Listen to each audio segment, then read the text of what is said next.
पानी में गिरने से किसी की मौत नहीं होती। पानी में गिरने से किसी की मौत नहीं होती। मौत तो तब होती है जब वो तैरना नहीं जानता। इसी तरह परिस्थितियाँ कभी समस्या नहीं बनती। परिस्थितियाँ कभी समस्या नहीं बनती। समस्या तो तब होती है जब उसे उसे निपटना नहीं आता।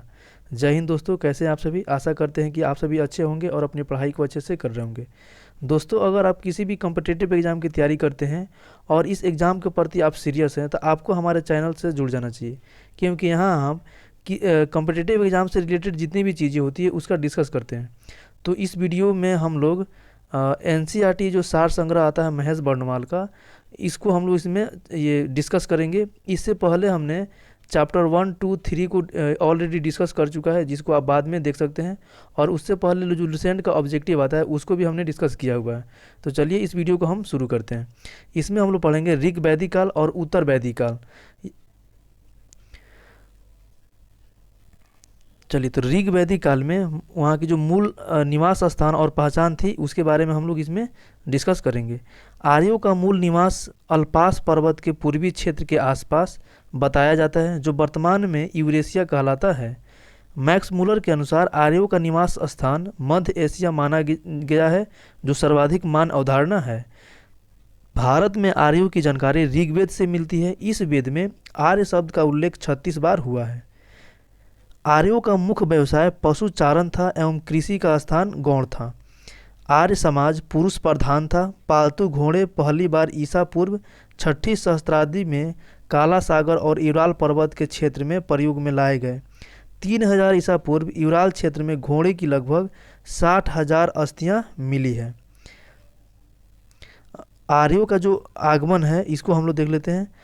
तो यहाँ पे ये उत्तरी ध्रुव है पृथ्वी का, तो कुछ लोग यहाँ से मानते हैं और कुछ लोग यहाँ पे जो ये हिंद यूरोपियन ये इलाका है तो यहाँ से इसको मानते हैं।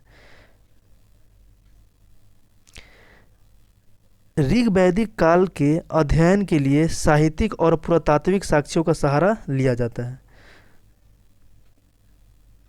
चलिए, अब साहित्यिक जो साक्ष्य है उसके बारे में हम लोग इसमें डिस्कस करेंगे। साहित्यिक साक्ष्य। ऋग्वेद एक संहिता है जिसमें 10 मंडल तथा 1028 सूक्त हैं। ऋग्वेद में 3 पाठ, साकल 1017 जिसमें मंत्र हैं, बालिख्य जिसमें 11 मंत्र हैं और जो वास्कल है इसमें 56 मंत्र हैं। अगला है पुरातात्विक साक्ष्य। तो जो पुरातात्विक साक्ष्य है इसमें बोगाज कोई अभिलेख यानी कि मितनी अभिलेख है। 1400 ईसा पूर्व के एक लेख में हित्ती राजा सुबिलिमा और मितनी राजा मत्यूअजा के मध्य हुई संधि के साक्षी के रूप में वैदिक देवताओं इंद्र, वरुण, मित्र, नासत्य का उल्लेख किया गया है। कस्काइट अभिलेख। 1600 ईसा पूर्व के इस अभिलेख में यह सूचना मिलती है कि ईरानी आर्यों की एक शाखा भारत आई थी। अब जो आर्यों के मूल निवास स्थान के बारे में विद्वानों का मत है उसको हम लोग इसमें देखेंगे। तो बाल गंगाधर तिलक जो भारतीय विद्वान थे, इनका मानना था कि जो आर्य थे वो आर्कटिक प्रदेश यानी उत्तरी ध्रुव से यहाँ पे आए थे। स्वामी दयानंद सरस्वती का मत है कि ये तिब्बत से आए थे। डॉक्टर संपूर्णानंद का मत है कि अल्पास पर्वत के पूर्व में यूरेशिया के निकट के ये निवासी थे। वैसे ही डॉक्टर अविनाश चंद्र के द्वारा सप्त सैंधव क्षेत्र को बताया गया और जो पंडित गंगानाथ झा थे इनके द्वारा महर्षि देश से बताया गया। DS त्रिवेदी के द्वारा देविका यानी कि मुल्तान बताया गया और मेयर कीथ ओल्डनबर्ग के द्वारा पामीर का पठान बताया गया।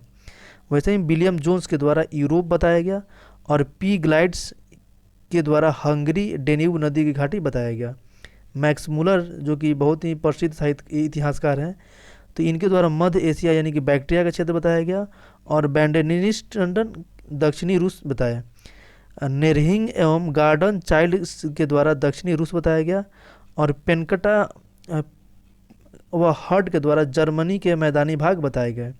LD कल्ला द्वारा कश्मीर व हिमालय क्षेत्र बताया गया और रोड्स के द्वारा बैक्ट्रिया को बताया गया। ऋग्वेद की रचना की तिथि यानी ऋग्वेद की रचना कब हुई थी इसकी तिथि, तो जैकोबी के द्वारा 3000 ईसा पूर्व माना गया है और मैक्स मूलर के द्वारा 1200 से 1000 ईसा पूर्व माना गया है। वहीं तिलक जो है इनके द्वारा 6000 ईसा पूर्व माना गया और जो मान्य तिथि है वो 1500 से 1000 ईसा पूर्व है। विंटर नित्स के द्वारा 2500 से 2000 ईसा पूर्व माना गया है। ऋग्वेद के बारे में हम लोग अब इसमें देखेंगे। तो भारत आगमन के क्रम में आर्य मध्य एशिया और ईरान पहुँचे। भारत में आर्यों की जानकारी ऋग्वेद से मिलती है। ऋग्वेद हिंद यूरोपीय भाषाओं का सबसे प्राचीनतम व पवित्र ग्रंथ है। ऋग्वेद में अग्नि, इंद्र, मित्र, वरुण आदि देवताओं की स्तुतियाँ संग्रहित है, जिनकी रचना विभिन्न गोत्रों के ऋषियों और मंत्र सृष्टाओं ने की है। इसमें 10 मंडल या भाग हैं, जिनमें मंडल 2 से 7 तक प्राचीनतम अंश है। प्रथम और दसम मंडल में सबसे अंत में जोड़े गए ऋग्वेद के मंत्रों का पाठ करने वाले पुरोहित को होत्री कहा जाता है। तो ऋग्वेद के मंत्रों का पाठ करने वाले पुरोहित को होत्री कहा जाता है। ऋग्वेद के प्रमुख मंडल व उसके रचयिता। तो द्वितीय मंडल का रचयिता है गृत्समद भार्गव। तृतीय के हैं विश्वामित्र, जो गायत्री मंत्र में का उल्लेख किए। चौथा जो मंडल है इसके हैं वामदेव, जो कृषि से संबंधित प्रक्रिया के बारे में बताए हैं। पांचवा जो मंडल है इसमें अत्रि के द्वारा इसको रचना किया गया है। और छठा मंडल जो है ये भारद्वाज के द्वारा किया गया है। सातवां मंडल वशिष्ठ के द्वारा किया गया और आठवां कर्ण ऋषि और अंगिरस के द्वारा किया गया है। वैसे ही नौवां मंडल पौमान अंगिरा के द्वारा किया गया और 10वां जो है क्षुद्र सूक्तीय महासूक्तीय के द्वारा किया गया।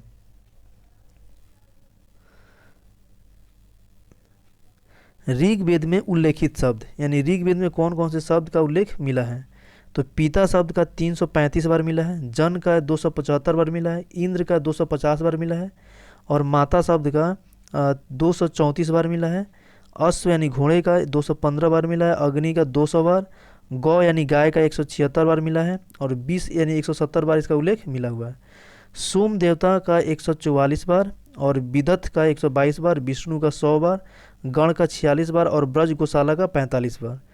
कृषि का 33 बार मिला हुआ है उल्लेख ऋग्वेद में। वरुण का 30 बार मिला है और वर्ण का 23 बार मिला है। वैसे ही सोना का 20 बार मिला है, ब्राह्मण का 15 बार और ग्राम का 13 बार, बृहस्पति का 11 बार और राष्ट्र का 10 बार, क्षत्रिय का 9 बार, समिति का 9 बार और सभा का 8 बार। यमुना का ये 3 बार मिला हुआ और रुद्र का 3 बार, वैश्य का 1 बार, शूद्र का 1 बार और गंगा का 1 बार और राजा का 1 बार और पृथ्वी का भी उल्लेख 1 बार मिला हुआ है।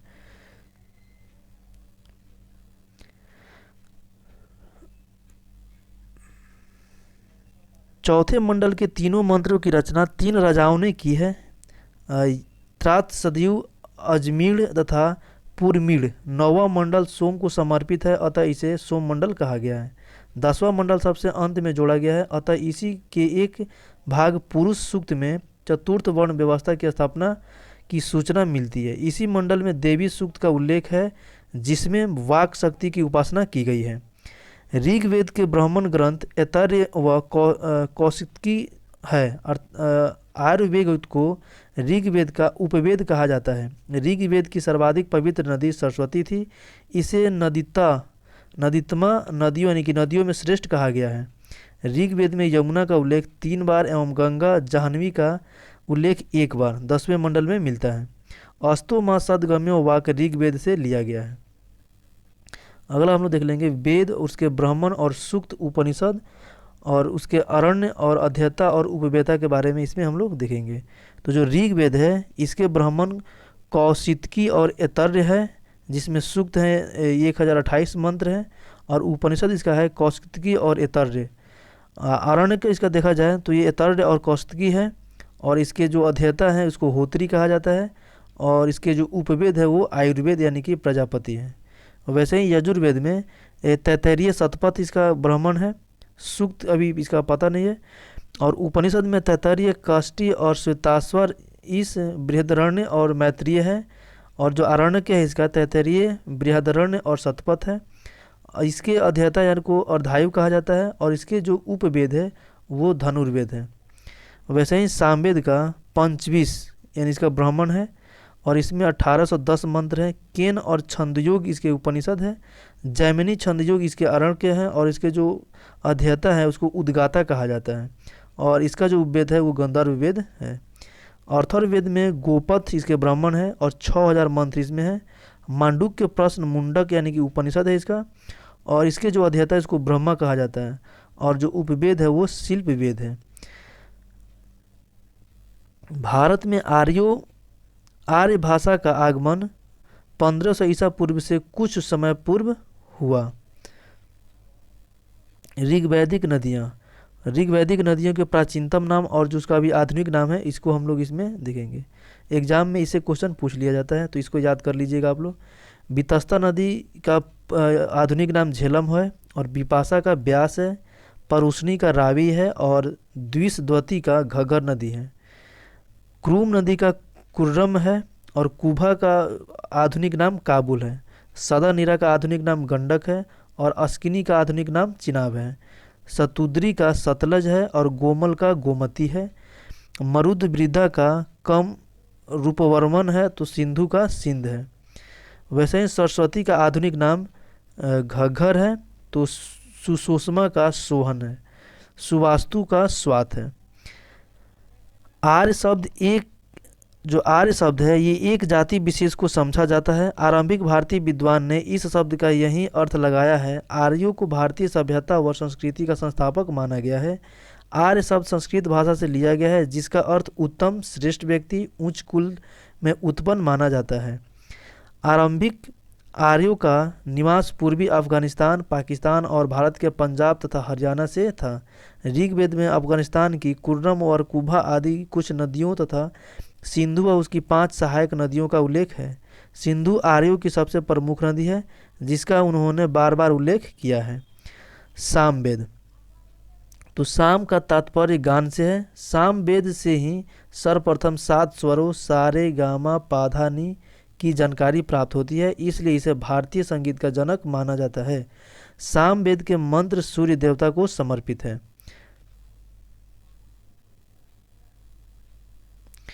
पुराणों में सामवेद की सहस्त्र शाखाओं का उल्लेख है। सामवेद व अथर्ववेद का कोई अर्क नहीं है। सामवेद का ऋत्विक उद्गाता कहलाता था, जिसका कार्य ऋचाओं का स्वर गान करना था। सामवेद का उपवेद गंधर्ववेद कहलाता है। सामवेद के प्रमुख उपनिषद छंदयोग और जैमिनीय है तथा मुख्य ब्राह्मण ग्रंथ पंचविश है। यानी सामवेद का जो मुख्य ब्राह्मण ग्रंथ है वो पंचविश है। यजुर्वेद के 2 प्रधान रूप, कृष्ण यजुर्वेद और शुक्ल यजुर्वेद। कृष्ण जो यजुर्वेद है, इसकी शाखाएं 4 है, काठक, कपिलष्ठक, मैत्रेय और तैत्तिरीय संहिता। वैसे ही शुक्ल यजुर्वेद के इसे वाजसनेयी संहिता भी कहते हैं। यजुर्वेद, तो यजुर्वेद का अर्थ यज्ञ से है। इसमें यज्ञ की विधियों का प्रतिपादन किया गया है। इसमें यज्ञ व बलि संबंधी मंत्रों का वर्णन है। यजुर्वेद गद पद दोनों में लिखा गया है। यजुर्वेद का ऋत्विक अर्धायु कहलाता है, जिसका कार्य इस वेद में मौलिक गद भाग को पढ़ना तथा यज्ञ संबंधी कार्य करना था। धनुर्वेद को यजुर्वेद का उपवेद कहा जाता है। यजुर्वेद में सर्वप्रथम राजस्व एवं वाजसेय यज्ञ का उल्लेख मिलता है।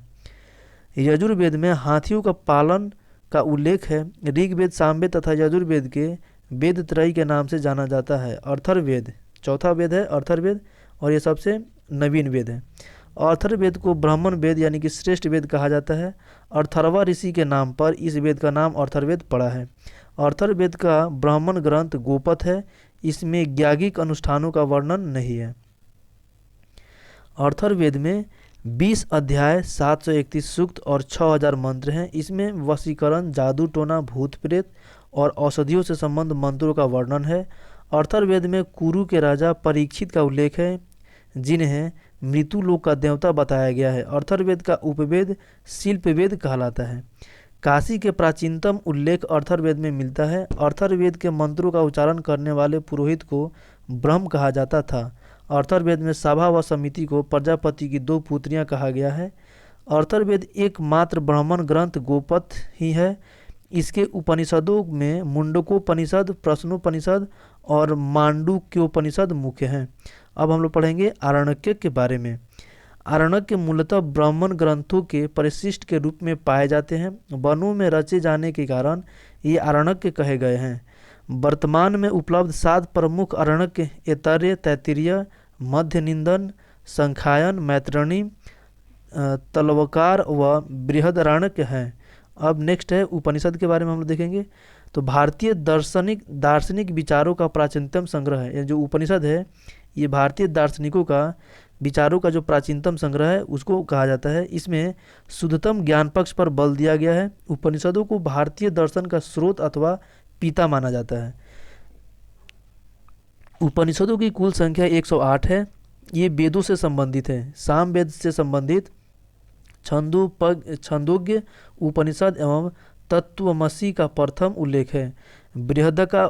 बृहदारण्यकोपनिषद में अश्वमेध यज्ञ की विवेचना की गई है। कठोपनिषद में यम तथा नचिकेता के संवाद वर्णित है। यमराज ने नचिकेता को अध्यात्म तत्व की शिक्षा दी है। भारत का राष्ट्रीय आदर्श वाक्य सत्यमेव जयते मंडूकोपनिषद से उल्लेखित है। ये कितने बार क्वेश्चन पूछा जा चुका है कि जो सत्यमेव जयते है ये कहाँ से लिया गया है, तो ये मंडूकोपनिषद से लिया गया है। राजा की उत्पत्ति सिद्धांत का वर्णन सर्वप्रथम ऐतरेय ब्राह्मण में मिलता है। आर्य लोग जहाँ प्रथमतः बसे वह संपूर्ण प्रदेश सप्त सिंधु यानी कि 7 नदियों का देश के नाम से प्रसिद्ध हुआ। इसमें अफगानिस्तान का भाग भी सम्मिलित था। ईशोपनिषद में यज्ञ पल्लव और श्वेत केतु संवाद है। मुंडकोपनिषद में शिक्षा के विषय में वेदांगों को भी शामिल किया गया है। अगला हम लोग पढ़ेंगे जनजातीय संघर्ष। ऋग्वेद में इंद्र को पुरंदर कहा गया है, जिसका अर्थ होता है दुर्गों को तोड़ने वाला। आर्यों के 5 काबिले अर्थात जन थे, जिनका समुदाय पंचजन कहलाता था। ये अनु, पुरु, तुर्सव, द्रुधु तथा यदु थे। भरत और त्रिस्त आर्यों के शासक वंश थे तथा पुरोहित वशिष्ठ दोनों के वंशों के समर्थक थे। इस देश का नाम इसी भरत कुल के आधार पर भारतवर्ष पड़ा। इस कुल या कबीले का उल्लेख सबसे पहले ऋग्वेद में मिलता है। भरत और 10 राजाओं के मध्य जो युद्ध हुआ था वह दशराध युग यानी 10 राजाओं के बीच युद्ध के रूप में विदित है। इस युद्ध का कारण भारत वंश के राजा सुदास द्वारा अपने पुरोहित विश्वामित्र को हटाकर उनके स्थान पर वशिष्ठ को नियुक्त करना था। सुदास द्वारा अपमानित किए जाने पर विश्वामित्र ने पंचजनों के साथ अन्य कबीलों को संगठित कर सुदास से युद्ध किया। यह युद्ध परुशनी नदी के तट पर हुआ, जिसकी पहचान वर्तमान की रावी नदी से की जाती है। इसमें सुदास की जीत हुई और भरत कबीले की प्रभुता कायम हुई।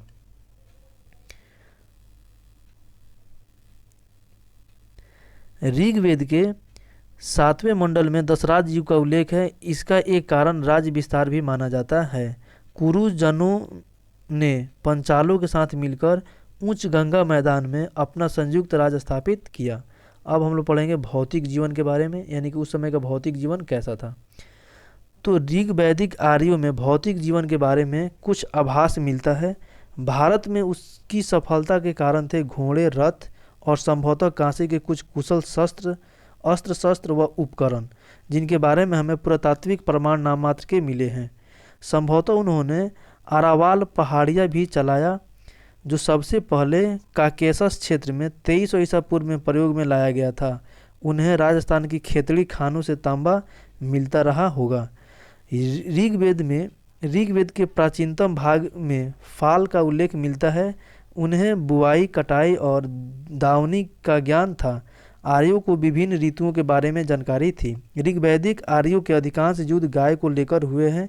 ऋग्वेद में युद्ध का पर्याय गविष्ट यानी गाय का अन्वेषण है। गाय सर्वोत्तम धन मानी जाती थी। ऋग्वैदिक लोग गाय चराने, खेती करने और बसने के लिए भूमि पर अधिकार करते थे, परंतु भूमि निजी संपत्ति नहीं होती थी। ऋग्वेद में बढ़ई, रथकार, बुनकर, चर्मकार, कुम्हार आदि शिल्पियों के उल्लेख मिलते हैं। तांबे या कांसे का अर्थ अयस शब्द का प्रयोग होता था। स्पष्ट है कि उन्हें धातु कर्म की जानकारी थी। आर्य लोग शहरों में नहीं रहते थे। संभवतः या किसी तरह का गढ़ बनाकर या मिट्टी के घर बनाकर गांवों में रहते थे। वहाँ की जो जनजातीय राज व्यवस्था थी उसके बारे में हम लोग देखेंगे। ऋग्वैदिक काल में आर्यों का प्रशासनिक तंत्र कबीले के प्रधान के हाथों में था। वह राजन अर्थात राजा कहलाता था। ऋग्वैदिक काल में राजा का पद अनुवांशिक हो चुका था।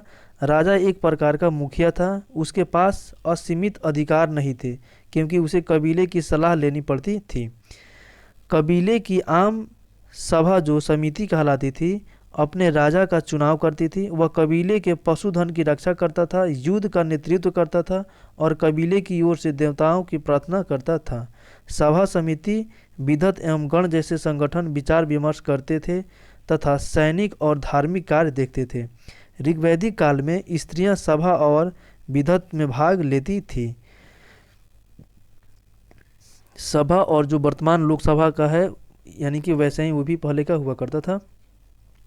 तो ऋग्वेद में सभा शब्द का 8 बार प्रयोग हुआ है। सभा में पुरुष सदस्य के लिए सभे शब्द और स्त्री सदस्यों के लिए सभावती शब्द आया है। समिति, ऋग्वेद में समिति का उल्लेख 9 बार हुआ है, परंतु उत्तर वैदिक काल में इसका महत्व बढ़ता हुआ प्रतीत होता है। अर्थर्ववेद में सभा एवं समिति को प्रजापति की पुत्रियां कहा गया है। अर्थर्ववेद में इस बात का प्रमाण मिलता है कि समिति में स्त्रियों का प्रवेश संभव था। विधत, ऋग्वैदिक काल में इस संस्था का प्रचलन अधिक था। इस बात का प्रमाण है कि ऋग्वेद में विधत शब्द का प्रयोग 122 बार हुआ है, जबकि अरण्यक के ग्रंथों के चरण में आकर इसका प्रयोग प्राय लुप्त हो गया है। विधत को विशिष्ट संस्था के रूप में माना गया है, जिसमें वृद्धों एवं विद्वानों की सहभागिता होती थी। दैनिक प्रशासन में कुछ अधिकारी राजा की सहायता करते थे। सबसे महत्वपूर्ण अधिकारी पुरोहित होता था। पुरोहित के बाद संभवतः सेनानी का स्थान था, जो भाला, कुल्हाड़ी एवं तलवार आदि शस्त्र चलाना जानता था। युद्ध में प्राप्त भेंट और लूट की वस्तुएं वैदिक सभा में बांट दी जाती थी। चरागाह या बड़े जत्थे का प्रधान वज्रपति कहलाता था। परिवार के प्रधानों को कुलप तथा लड़ाकू दलों के प्रधानों को ग्रामीण कहा जाता था। राजा कोई नियमित या अस्थायी सेना नहीं रखता था, लेकिन युद्ध के समय स्वजनों की सेना मिलिशिया संगठित कर लेता था। कबीला और परिवार, यानी कि उस समय का कबीला और परिवार कैसा होता था, अब उसको हम लोग यहाँ पे डिस्कस करेंगे। तो व्यक्ति की पहचान उसके कुल या गोत्र से होती थी। लोगों की सबसे अधिक आस्था अपने अपने कबीले के प्रति रहती थी, जिन्हें जन कहा जाता था। ऋग्वेद में जन शब्द का उल्लेख लगभग 275 बार हुआ है, परंतु जनपद अर्थात राज्य क्षेत्र शब्द एक बार भी नहीं आया है। ऋग्वेद में दूसरा महत्वपूर्ण शब्द विश्व है, जो कबीले के अर्थ में मिलता है। ऋग्वेद में इसका उल्लेख 170 बार हुआ है। वैश्य नामक बहुसंख्यक वर्ग का उदय इसी विश्व या कबायली जनसमूह में हुआ है। आरंभिक वैदिक अवस्था में परिवार के अर्थ में गृह शब्द का उल्लेख मिलता है, जो ऋग्वेद में बार बार आया है। यह समाज पितृसत्तात्मक था। परिवार में पिता मुखिया होता था। परिवार की कई पीढ़ियां एक घर में साथ साथ रहती थी। इस समाज के लोग हमेशा वीर पुत्रों की प्राप्ति के लिए देवताओं से प्रार्थना करते थे। ऋग्वेद में बेटी के लिए कामना व्यक्त नहीं की गई है, जबकि प्रजा यानी संतान और पशु की कामना सूक्तों में बार बार मिलता है। स्त्रियां सभा समितियों में भाग ले सकती थी। वे पतियों के साथ यज्ञों में आहुति दे सकती थी। सूक्तों की रचना मौखिक होती थी और उस काल का कोई लेख नहीं मिला है। ऋग्वेद में नियोग प्रथा और विधवा विवाह के प्रचलन का आभास मिलता है। बाल विवाह का कोई उदाहरण नहीं है। सामाजिक वर्गीकरण, तो सामाजिक वर्गीकरण में वर्ण शब्द का प्रयोग रंग के अर्थ में होता था। ऐसा प्रतीत होता है कि आर्य भाषा भाषी गैर वर्ण के थे और मूलवासी लोग काले रंग के थे। ऋग्वेद में आर्य वर्ण और दास वर्ण का उल्लेख है। धीरे धीरे कबायली समाज 3 वर्गों में विभक्त हो गया: योद्धा, पुरोहित और सामान्य लोग। चौथा वर्ग जो शूद्र कहलाता था, इसका स्थान ऋग्वेद काल में अंत में मिलता है। इसका प्रथम उल्लेख ऋग्वेद के 10वें मंडल में है, जो सबसे अंत में जोड़ा गया है।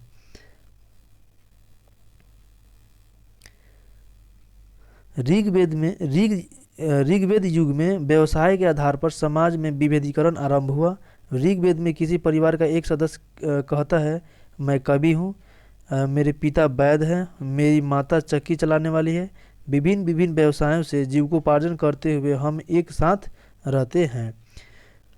वैदिक काल में प्रयुक्त शब्द आधुनिक नाम है गाय, तो पहले इसको अघन्य माना जाता था, यानी जिसका वध न किया जा सके। अभी इसको राजा कहा जाता है, तो पहले इसको गुप्ता कहा जाता था। अतिथि को कहा जाता था गोहंता या गोहन, और धनी व्यक्ति को कहा जाता था गोमत। समय को कहा जाता था गोधूली, और दूरी को कहा जाता था गौयुति। वैसे ही नाई को कहा जाता था वाप्ता और बढ़ई को कहा जाता था तक्षण। युद्ध, गविष्ट, गेसु या गम्य। वैसे ही पुत्री को दुहिता कहा जाता था। जुलाहा को तंतुवाय और हलवाहा को किवास कहा जाता था। अनाज कोठार को स्थवी और अनाज को धान्य कहा जाता था। मरुस्थल को धन्व कहा जाता था और उपजाऊ भूमि को उर्वरा कहा जाता था। पशुचारण योग्य भूमि खिल्य, बड़ी नहर को कुल्या और हल से बनी नालियाँ सीता कहलाती थी। हल के लिए लांगल और गोबर की खाद के लिए करीस शब्द का उपयोग किया जाता था। ऋग्वैदिक देवता, तो ऋग्वैदिक देवता के बारे में इसमें हम लोग डिस्कस करेंगे। अब बोगा जई कोई अभिलेख जो 1400 ईसा पूर्व में मिला है, इसमें अनेक वैदिक देवताओं मित्र, वरुण, इंद्र और नासत्य का उल्लेख किया गया है। इन देवताओं का उल्लेख ऋग्वेद में भी किया गया है। ऋग्वेद में सबसे अधिक महत्वपूर्ण देवता इंद्र है, जिन्हें पुरंदर अर्थात किले तोड़ने वाला कहा गया है। इंद्र पर 250 सूक्त हैं। इंद्र को वर्षा का देवता माना गया है, जो वर्षा कराते हैं। अग्नि का दूसरा स्थान है, इस पर 200 सूक्त हैं। अग्नि की भूमिका जंगलों को जलाने, खाना पकाने आदि कार्यों में थी। ऋग्वैदिक देवताएं, देवियां और देवताएं, तो जो सावित्री थी देवी, ये सूर्य को प्रेरणा प्रदान करने वाली देवी थी। पृथ्वी जगत की माता थी और जो उषा थी वो अरुणोदय यानी कि सुबह प्राप्त काल की देवी थी। अदिति थी देवों की महान माता और देवों की जननी, सृष्टि की मूलाधार। वैसे ही सिंधु नदी की देवी थी और जो पूरा पाधी थी ये उर्वरता की देवी थी। रात्रि रात की देवी थी और अराणयी वन देवी थी। दिशान वनस्पति की देवी थी और जो आपह है वो जल देवी थी। ईला आराधना की देवी थी और सूर्य देवता की पुत्री थी। तीसरा स्थान वरुण का है, जो जल या समुद्र का देवता माना गया है। इसे ऋतु अर्थात प्राकृतिक संतुलन का रक्षक कहा गया है। सोम की वनस्पतियों का अधिपति माना गया है तथा एक मादक रस सोम रस इसी के नाम पर पड़ा है। ऋग्वेद का 9वां मंडल सोम की स्तुति करता है। ऋग्वेद में उषा, अदिति, सूर्य आदि देवियों का उल्लेख है। ऋत की व्याख्या सृष्टि की नियमितता, भौतिक एवं नैतिक व्यवस्था एवं अंतरिक्षीय व्यवस्था आदि के रूपों में की गई है। उत्तर वैदिक काल में ऋत पूर्ण रूप से लुप्त हो चुका था। ऋग्वेद के एक मंत्र में रुद्र शिव को त्रयंबकम कहा गया है। मारुति आंधी के देवता के रूप में जाने जाते थे। देवताओं में कुछ देवियां जैसे अदिति और उषा को प्रातः की प्रतिरूप है। देवताओं की उपासना की मुख्य रीति स्तुति पाठ करना व यज्ञ बलि अर्पित करना था। स्तुति पाठ पर अधिक बल दिया गया था। सामान्यतः प्रत्येक कबीले या गोत्र का अपना अलग देवता होता था। बलि या आहुति में शाक, जौ आदि वस्तुएं दी जाती थी। यज्ञाहुति के अवसर पर अनुष्ठानिक या याज्ञिक मंत्र नहीं पढ़े जाते थे। पूषण ऋग्वैदिक काल में पशुओं के देवता थे, जो उत्तर वैदिक काल में सूरों के देवता हो गए। पृथ्वी के देवता, तो पृथ्वी के देवता में प्रसिद्ध थे अग्नि, जो ये प्रकाश के देवता या फिर यज्ञ गृह इनको माना जाता था। इनकी विशेषताएं थी कि इनकी ऋग्वेद में 200 बार उल्लेख किया गया था। पृथ्वी के सर्वश्रेष्ठ देवता थे और घौ और पृथ्वी के पुत्र थे। ऋग्वेद में अग्नि को ज्ञात, वेदस चर अचर का ज्ञाता, हिरण्यदंत सुनहरे दांत वाला, धूमकेतु, भुवन चक्षु, सर्वदृष्टा तथा रीतस्य गोपा की संज्ञा से नवाजा गया था। मृत्युलोक व स्वर्गलोक के बीच विभाजक रेखा इनको माना जाता था। दूसरा है पृथ्वी, जो सृजन की देवी इनको माना जाता था और ये जग माता भी इनको कहा जाता था। बृहस्पति जो यज्ञ के देवता थे, याज्ञिक कर्मकांड के लिए विशेष महत्व था इनका और ऋग्वेद में 11 बार इनका उल्लेख मिलता है। सोम, ये जो वनस्पति का देवता इनको कहा जाता था और ये कालांतर में चंद्र देवता के रूप में स्थापित हो गए। ऋग्वेद में 120 बार इनका उल्लेख मिला है। और पांचवा सरस्वती, जो विद्या की देवी है और ये स्त्री देवी इनको माना जाता था। संपूर्ण वैदिक काल के दौरान लोगों ने किसी मंदिर का निर्माण नहीं किया और न ही किसी प्रकार की मूर्ति पूजा की थी।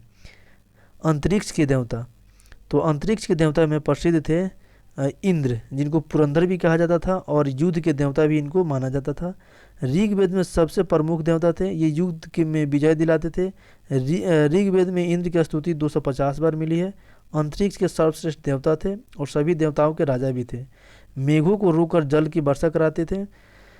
दूसरा है मारुत, जिनको तूफान का देवता भी कहा जाता है और दैत्यों के विनाश में इंद्र का सहायक ये करते थे। तीसरा है रुद्र, जो पशुओं के देवता माने जाते थे और अति क्रोधी स्वभाव, मंगलकारी और अमंगलहारी दोनों रूप में है। मारुत और अश्विन के पिता इनको कहा जाता था और औषधि चिकित्सा के संरक्षक भी इनको माना जाता था। अर्थर्वेद में भूपति और नीलकंठ इनको भी कहा गया है।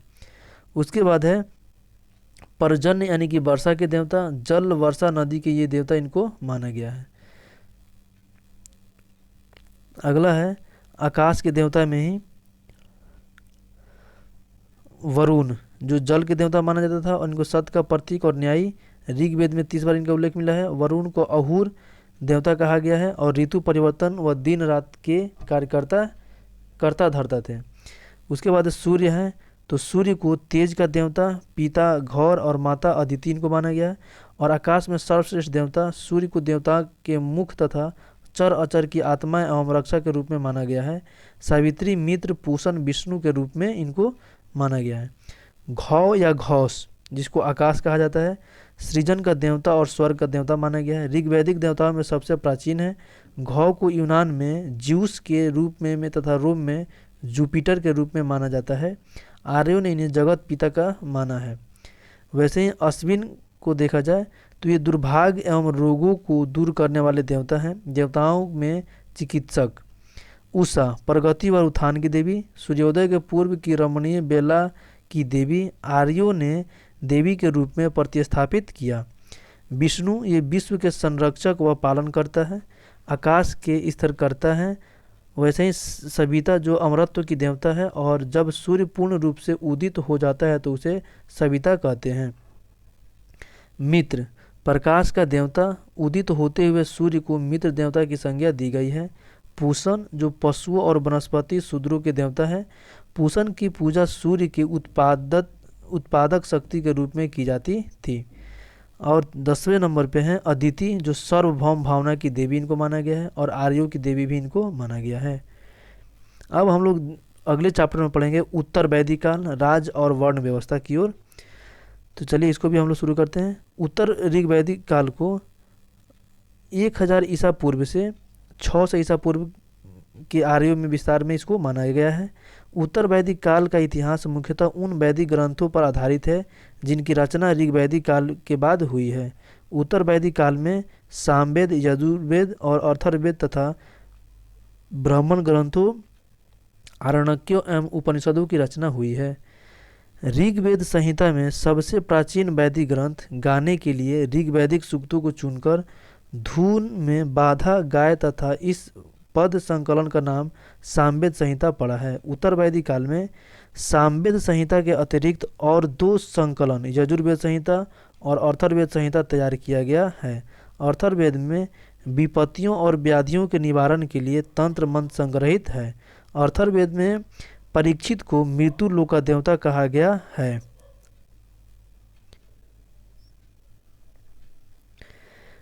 नेक्स्ट हम लोग पढ़ेंगे वेदांग सूत्र। तो सर्वप्रथम वैदिक साहित्य का विभाजन 6 भागों में किया गया। वेदांग, जिसे वेदांग कहा गया। वेदांग का अर्थ वेद की सहायक विद्याएं हैं।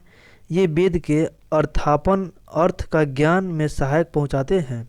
संक्षिप्त शैली के प्रयोग के कारण इन्हें सूत्र कहा जाता है। इनकी संख्या 6 है। वेदांग जिसमें पहला है शिक्षा, जो इसका अर्थ होता है ध्वनि शास्त्र, और प्राचीनतम ग्रंथ में इसका है रीत या प्रतिशाख या शौनक। दूसरा है कल्पसूत्र, जो धार्मिक आचरण शास्त्र, और सौत्र सूत्र, अश्वलायन सौत्र सूत्र और अश्वलायन यानी गृह सूत्र और अश्वलायन गृह सूत्र, धर्मसूत्र, बौधायन धर्मसूत्र, शुल्ब सूत्र जो बौधायन शुल्ब सूत्र माना गया है। तीसरा है व्याकरण, तो व्याकरण का भी व्याकरण ही अर्थ होता है और ये अष्टाध्यायी यानी पाणिनि द्वारा इसका रचना किया गया है। निरुक्त ये व्युत्पत्ति शास्त्र और निरुक्त महर्षि यास्क के द्वारा किया गया है। छंद जो माप सिद्धांत, छंद सूत्र और पिंगल ऋषि के द्वारा किया गया है। वैसे ही ज्योतिष, जो खगोल विज्ञान, वेदांग ज्योतिष के द्वारा इसका किया गया है।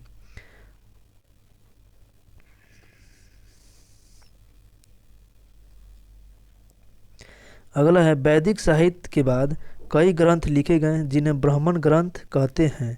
इनमें वैदिक अनुष्ठान की विधियां संग्रहित हैं। सभी उत्तरकालीन वैदिक ग्रंथ लगभग 1000 से 500 ईसा पूर्व में उत्तरी गंगा के मैदान में रचे गए हैं। उत्तर वैदिक कालीन क्षेत्र में चित्रित धूसर मृदभांड यानी PGW मिले हैं, जिसका प्रयोग बर्तन के रूप में किया जाता था। लोहे के हथियार का प्रयोग किया जाता था। पंजाब से आर्य गंगा यमुना द्वाब के अंतर्गत संपूर्ण पश्चिमी उत्तर प्रदेश में फैल गए थे। दो प्रमुख कबीले भारत और पुरु एक होकर कुरु नाम से विदित हुए। कुरुओं ने दिल्ली क्षेत्र और द्वाब के ऊपरी भाग पर अधिकार कर लिया, जो कुरु क्षेत्र के नाम से प्रसिद्ध हुआ। कुरु पंचालों की सत्ता दिल्ली क्षेत्र पर और द्वाब के ऊपरी भाग पर मध्य भागों पर फैल गई। तब उन्होंने हस्तिनापुर को अपनी राजधानी बनाया था, जो मेरठ जिले में स्थित है। उत्तर वैदिक काल के अंत होते होते 600 ईसा पूर्व के आसपास वैदिक लोग द्वाब के पूर्व की ओर पूर्वी भारत प्रदेश के कोसल और उत्तरी बिहार के विदेह में फैले। वैदिक लोग का पूर्वी उत्तर प्रदेश और उत्तरी बिहार में ऐसे लोगों के साथ संपर्क हुआ जो तांबे और औजारों के काले व लाल मृदभांडों का प्रयोग करते थे। उत्तर वैदिक काल की अर्थव्यवस्था। तो प्राचीन वैदिक आर्य लोग पशुपालक थे। पशुपालन उनका मुख्य व्यवसाय था। वे दूध, मांस और चमड़ा प्राप्त करने के लिए गाय, भैंस, भेड़, बकरियां और घोड़े पालते थे। गौ शब्द से अनेक शब्दों का उद्भव हुआ है, जिसका अर्थ गाय है। धनी व्यक्ति को गोमत कहते थे और बेटी को दुहित्री, जिसका अर्थ गाय दूहने वाली होती थी। गवेषणा शब्द का शाब्दिक अर्थ गायों की खोज करना है, परंतु इस शब्द का अर्थ लड़ाई भी है, क्योंकि गाय के कारण अनेक लड़ाइयाँ लड़ी गई थी। लगभग 1000 ईसा पूर्व में लोहे के साक्ष्य कर्नाटक के धारवाड़ जिले में मिले हैं। मृतकों के साथ कब्रों में गाड़े गए लोहे के औजार अत्यधिक मात्रा में खुदाई से निकले हैं। इसी काल में पूर्वी पंजाब, पश्चिमी उत्तर प्रदेश, राजस्थान और मध्य प्रदेश में लोहे का प्रयोग किया गया है। उत्तर वैदिक ग्रंथों में लौह धातु को श्याम या कृष्ण अयस्क कहा गया है। उत्तर वैदिक काल में कृषि लोगों का मुख्य व्यवसाय बन गया था। वे लोग खेती की प्रक्रिया प्रारंभ करने के लिए धार्मिक अनुष्ठान प्रारंभ करते थे। इसमें यह भी कहा गया है कि हल चलाने के लिए 6 से 8 जोड़ी बैल उपयोग में लाए जाते थे। लोहे की कृषि औजार कम पाए गए हैं। वैदिक ग्रंथ में 6, 8, 12 और 24 तक की संख्या में बैलों के हल जोते जाने की चर्चा है। जुताई लकड़ी के फाल वाले हल से होती थी। शतपथ ब्राह्मण में हल संबंधी अनुष्ठान का लंबा वर्णन है। कृष्ण का भाई बलराम हलधर कहलाता था, क्योंकि उसका हल अस्त्र था। वैदिक काल के लोग जौ उपजाते थे, परंतु इस काल में चावल और गेहूं उनकी मुख्य फसल हो गई। वैदिक काल में लोगों का चावल से परिचय सबसे पहले द्वाब में हुआ। वैदिक ग्रंथ में इसका नाम ब्रीवी मिलता है। उत्तर वैदिक काल के लोग अनेक प्रकार के तिलहन फसलें पैदा करते थे। 1500 ईसा पूर्व के तांबे के अत्यधिक और औजार के जखीरे पश्चिमी उत्तर प्रदेश और बिहार में मिले हैं। वैदिक लोग संभवतः राजस्थान के खेतड़ी की तांबे की खानों का उपयोग करते थे। तांबे की वस्तुएं चित्रित धूसर मृदभांड स्थलों में पाई गई है। बुनाई केवल स्त्रियां करती थी, किंतु यह काम बड़े पैमाने पर होता था। शतपथ ब्राह्मण में महाजनी प्रथा का पहली बार जिक्र हुआ है तथा सुदखोर और कुशीदीन कहा गया है। उत्तर वैदिक काल के लोग 4 प्रकार के मृदभांडों से परिचित थे। काला व लाल मृदभांड, काली पॉलिशदार मृदभांड, चित्रित धूसर मृदभांड और लाल मृदभांड। चित्रित धूसर मृदभांड उनके सर्वोपरि वैशिष्ट सूचक है। चित्रित धूसर मृदभांड वाले स्तरों में कांच की निधियां और चूड़ियाँ मिली है। उत्तर वैदिक ग्रंथ में स्वर्णकारों या आभूषण निर्माताओं का उल्लेख है। खेती और विविध शिल्पों की सहायता से उत्तर वैदिक काल के लोग अस्थायी जीवन अपनाने में समर्थ हो गए। लोग कच्ची ईंटों तथा लकड़ी के खंभों पर टिके मिट्टी के घरों में रहते थे। चूल्हों और अनाजों से प्रतीत होता है कि चित्रित धूसर मृदभांड काल के लोग उत्तर वैदिक लोग ही थे। ये कृषिजीवी और स्थिर निवासी थे। सिक्कों का प्रचलन निष्क, शतमान, कृष्णवत, वृणल और के रूप में होता था। निष्क की तौल 4 सुवर्णों के बराबर 1 स्वर्ण 320 रति के बराबर, जबकि शतमान की तौल 100 रति के बराबर होती थी। बाट की मूलभूत इकाई रतिका, गुंजा तथा बृष्ठान होती थी। वैदिक ग्रंथों में समुद्र और समुद्र यात्रा का उल्लेख मिलता है। अब हम लोग यहाँ के पढ़ेंगे राजनीतिक संगठन कैसी थी उसके बारे में। सभा में स्त्रियों का प्रवेश निषिद्ध हो गया। ऋग वैदिक काल में स्त्रियां सभा में जा सकती थी, लेकिन उत्तर वैदिक काल में इनका जो सभा में प्रवेश था ये क्या हो गया, निषिद्ध हो गया। यानी कि यहीं से स्त्रियों की स्थिति में गिरावट शुरू हो गई तथा कुलीनों व ब्राह्मणों का प्राबल्य हो गया। राज्यों की आकार दृष्टि से मुखिया या राजा अधिकाधिक शक्तिशाली होता गया। राष्ट्र शब्द जिसका अर्थ प्रदेश या क्षेत्र होता है सर्वप्रथम इसी समय प्रचलन में आया। एतर्न ब्राह्मण में वर्णित शासन प्रणाली, तो दिशा ये दिया हुआ है और इसके क्षेत्र, शासक और यज्ञ, यानी कि जो पूर्व दिशा होता था उसके क्षेत्र के जो शासक होते थे उनको साम्राज्य कहा जाता था, और शासक सम्राट, और जो यज्ञ होता था वो वाजपेयी यज्ञ होता था, वाजपेयी यज्ञ। पश्चिम दिशा में स्वराज कहा जाता था और वहाँ के शासक को स्वराट कहा जाता था, और वहाँ पे अश्वमेध यज्ञ होता था। वैसे ही उत्तर में वैराज्य और वहाँ के शासक को विराट कहा जाता था, और वहाँ का जो यज्ञ होता था वो पुरुष मेध यज्ञ होता था। दक्षिण में देखा जाए तो वहाँ के राजा को भोज कहा जाता था और शासक भोज होते थे, और वहाँ से जो यज्ञ होता था वो सर्वमेघ यज्ञ कहलाता था। मध्य देश में देखा जाए तो वहाँ के क्षेत्र को राज्य कहा जाता था और शासक राजा कहलाता था, और यज्ञ जो होता था वो राजसी यज्ञ करता था। उत्तर वैदिक ग्रंथों से संकेत मिलता है कि राज्य के प्रधान या राजा का निर्वाचन होता था। राजा राजस्व यज्ञ करता था, जिससे यह समझा जाता था कि उसे दिव्य शक्ति मिल गई है। राजस्व का शाब्दिक अर्थ राजकीय संस्कार है। यह राजा के सिंहासन रोहण से संबंधित यज्ञ था। इस यज्ञ के अवसर पर राजा राजकीय वस्त्रों से सुसज्जित होकर पुरोहितों से धनुष बाण लेकर स्वयं राजा को घोषित करता था। यह 1 वर्ष तक चलता था। बाद के दिनों में इसे समान अभिषेक तक सीमित कर दिया गया। राजस्व का सर्वप्रथम उल्लेख एतर्न ब्राह्मण में मिलता है। राजस्व यज्ञ कराने वाले पुरोहित को 24,000 गाय दान दी जाती थी। राजा अश्वमेध यज्ञ कराता था। इस यज्ञ में राजा को छोड़ा गया घोड़ा जिन जिन क्षेत्रों से गुजरता था उन सारे क्षेत्रों पर उस राजा का अधिकार माना जाता था। अश्वमेध का शाब्दिक अर्थ होता है घोड़े की बलि। यह राजनीतिक विस्तार हेतु किया जाने वाला यज्ञ था। चुने हुए 400 योद्धा मार्ग के उस घोड़े की रक्षा करते थे, ताकि यदि कोई राजा उसे पकड़ ले तो उस राजा से युद्ध किया जा सके। वर्ष समाप्त होने के साथ ही उस घोड़े को राजधानी लाया जाता था और उसकी बलि दी जाती थी। यह यज्ञ 3 दिनों तक चलता था।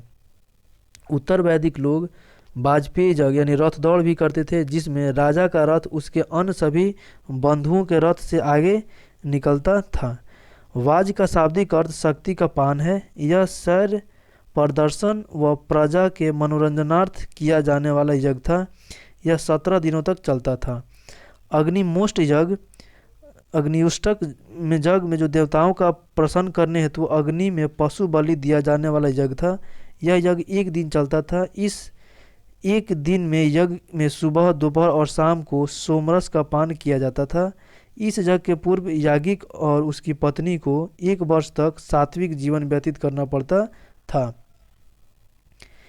इस काल में कर और नजराना का संग्रह प्रचलित हो गया था।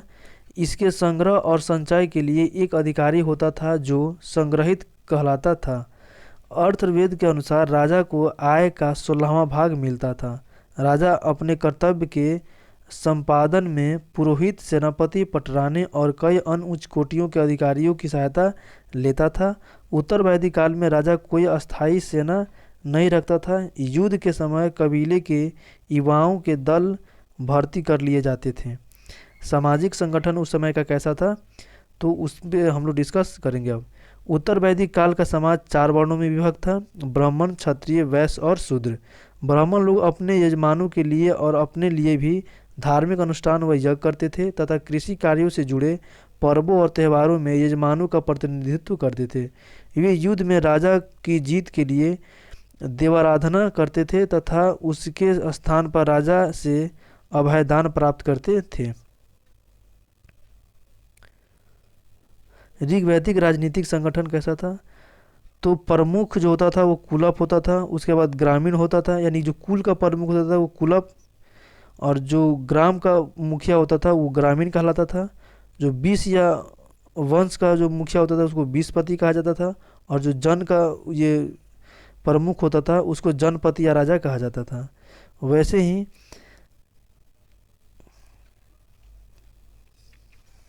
इसका जो विवरण है, तो परिवार के एक रक्त समूह के सदस्य माना जाता था, ग्राम में अनेक परिवार का समूह माना जाता था, और बीस को कई ग्रामों का समूह माना जाता था, और जन को अनेक बीसों का समूह माना जाता था। जो ये परिवार होता था ये सबसे छोटा इकाई होता था, और जो ये जन होता था ये सबसे बृहत्तम इकाई होता था। आगे हम लोग पढ़ेंगे प्रमुख संस्कार, यानी उस समय के कितने संस्कार थे उसके बारे में। तो सबसे पहला संस्कार गर्भधान संस्कार था, जिसमें नर नारी का मिलन गर्भधान हेतु होता था।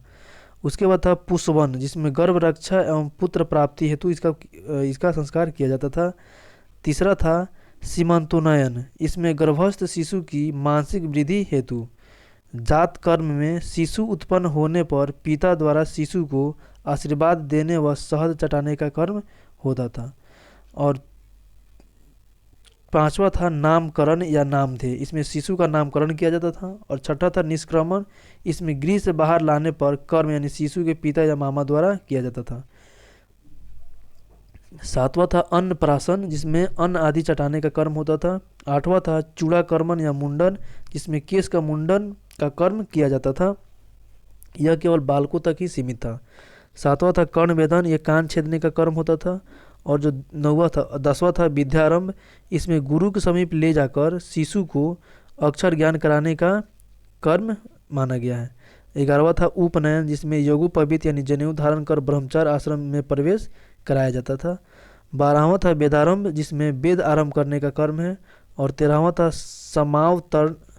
समावर्तन, जिसमें शिक्षा पूर्ण होने पर मेघ चर्म दंड आदि को जल में फेंककर घर की ओर लौटना। 14वां होता था विवाह, जिसमें 25 वर्ष पूर्ण होने पर विवाह कर गृहस्थ आश्रम में प्रवेश किया जाता था। 15वां था वामप्रस्थ, जिसमें 50 वर्ष पूर्ण होने पर वन की ओर प्रस्थान करना। और 16वां था अंत्येष्टि, जो अंतिम दाह संस्कार कर दिया जाता था। इस प्रकार 16 संस्कार हुआ करते थे। क्षत्रियों का स्थान दूसरा था। वे युद्ध करते थे, शासन करते थे और किसानों से उगाए गए करों को जीते थे। राजाओं के परिजन होते हुए भी वैश्य जनमानस की कोटि में रखे गए और उन्हें उत्पादन संबंधी काम सौंपा गया, जैसे कृषि, पशुपालन आदि। ऊपर के 3 वर्णों की समान विशेषता यह थी कि वे उपनयन संस्कार के अधिकारी थे, अर्थात वे वैदिक मंत्रों के जनेऊ धारण कर अनुष्ठान करा सकते थे।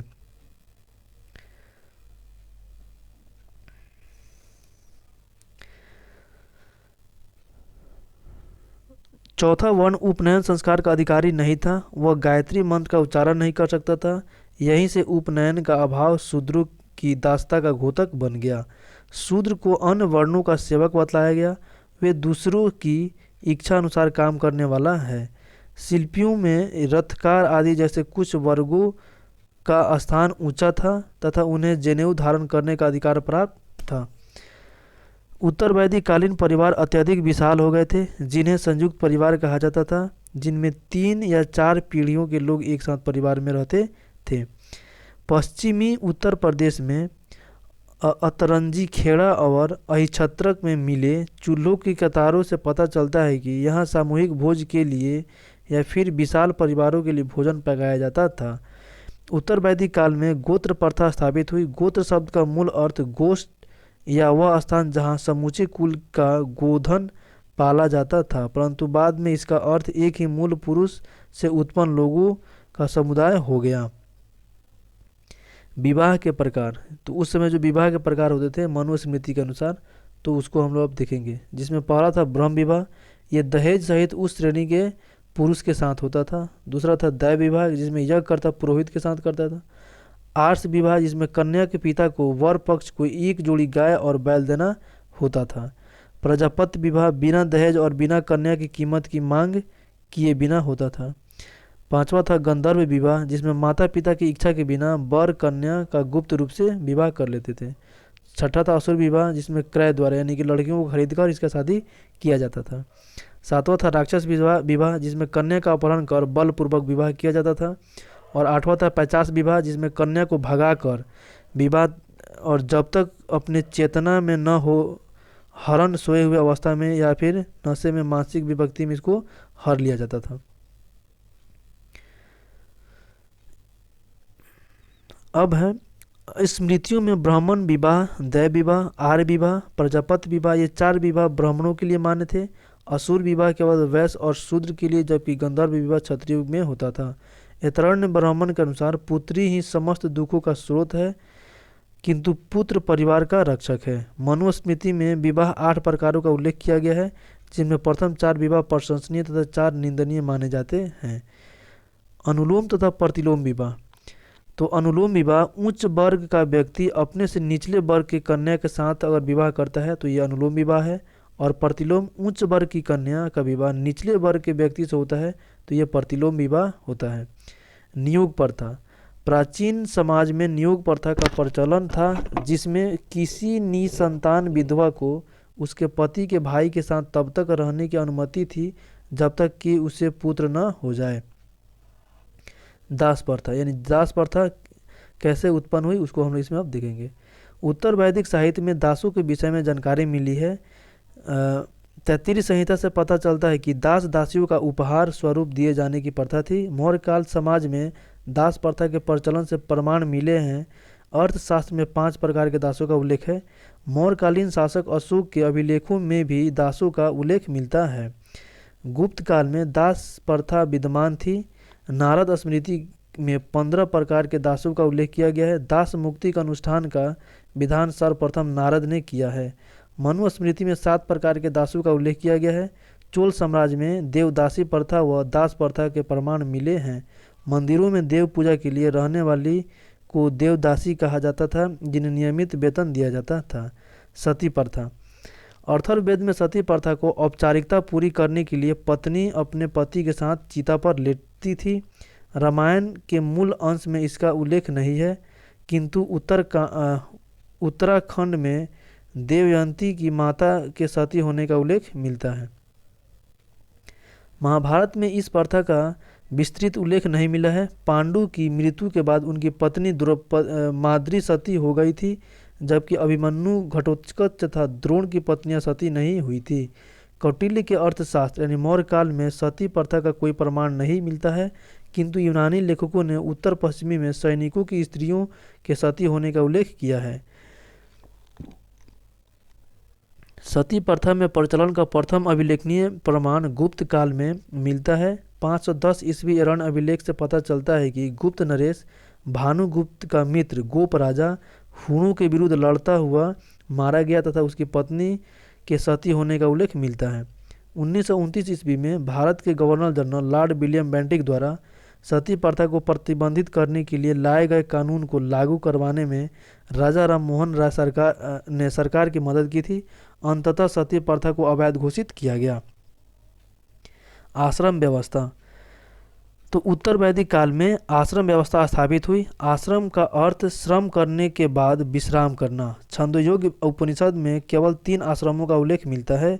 वर्ण शब्द का उल्लेख सर्वप्रथम ऋग्वेद के 10वें मंडल के पुरुष सूक्त में हुआ है, जबकि जाति शब्द का प्रयोग सर्वप्रथम महर्षि यास्क के निरुक्त में कृष्ण जाति के रूप में हुआ है।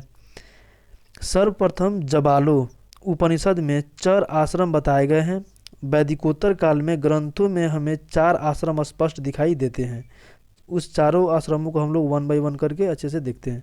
पहला था ब्रह्मचर्य, जिसमें 0 से 25 वर्ष की आयु माना जाता था और इसमें ज्ञान प्राप्ति का कार्य किया जाता था और जो पुरुषार्थ था वो धर्म की था। दूसरा था गृहस्थ, जिसमें 25 से 50 वर्ष को रखा गया था और सांसारिक जीवन इसमें रखा गया था और अर्थ और काम पुरुषार्थ में करना होता था। तीसरा था वानप्रस्थ, जिसमें 50 से 75 वर्ष की अवस्था को रखा गया था और इसमें ईश्वर का ध्यान करना था और ये मोक्ष प्राप्ति के लिए क्या था, इसमें पुरुषार्थ करना होता था।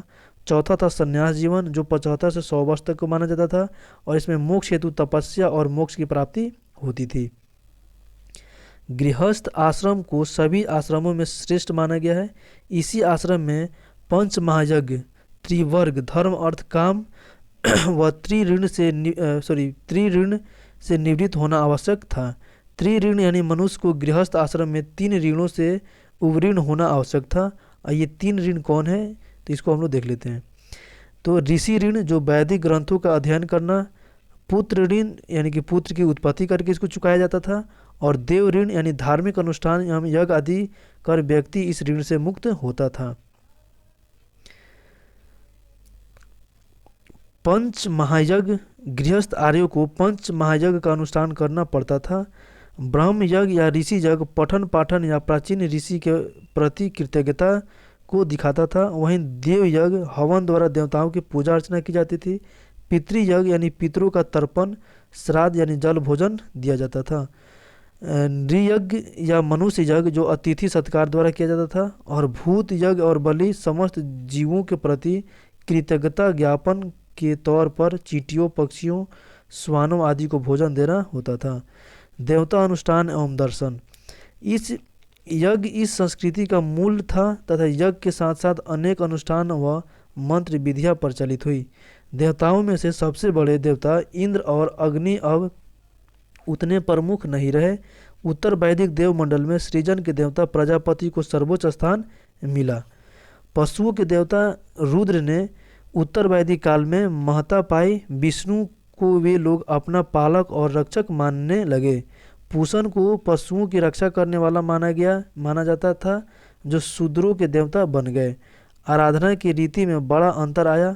स्तुति पाठ पहले की तरह चलते रहे, परंतु अब यह देवताओं को प्रसन्न करने के प्रमुख रीति नहीं रही।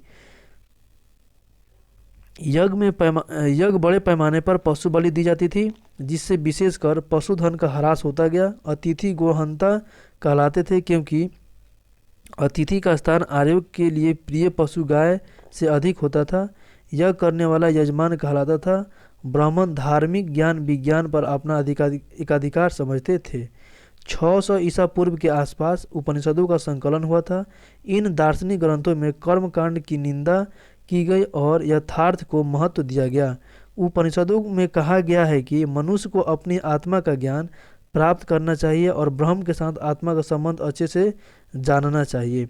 आत्मा और परमात्मा यानी कि ब्रह्म के मध्य संबंध की भावना से प्रजा में राजा के प्रति भक्ति जगी। तो दोस्तों ये वीडियो यहीं पे समाप्त हुआ, यानी कि इस वीडियो में हम लोग 2 चैप्टर को कवर किए।